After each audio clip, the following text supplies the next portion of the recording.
Ayda görünmedi ya, İlhamı tutmuştu. Qranak İlhamı tutmuştu sen.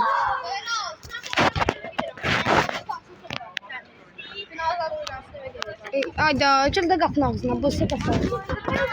Ya evden ya özüm davaya gedim.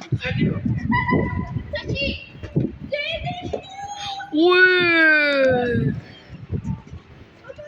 Oh.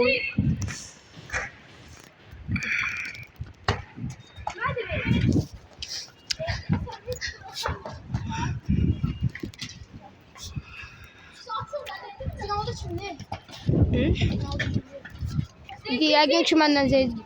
Gəldə mənə. Mənim oyuncum yoxdur. Ay bir dakika orada deyim. Ay mən Nihadı özümə götürüm.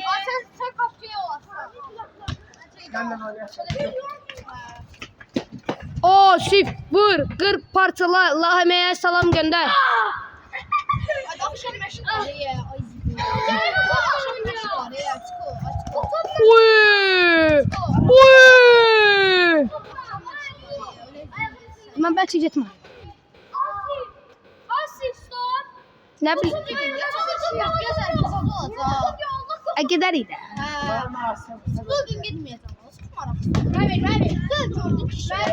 Gel gördük. Çok bayraklaşmış. Böyle poz ediyor. Oba!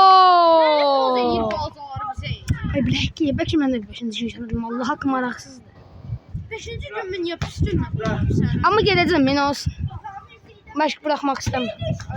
Məşq. Oba! Bıbı, neçəni çədi?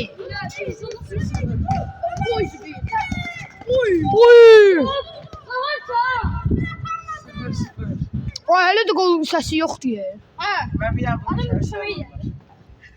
Niyə görə? Penal değildi oynamayın. Abi de gözleyin.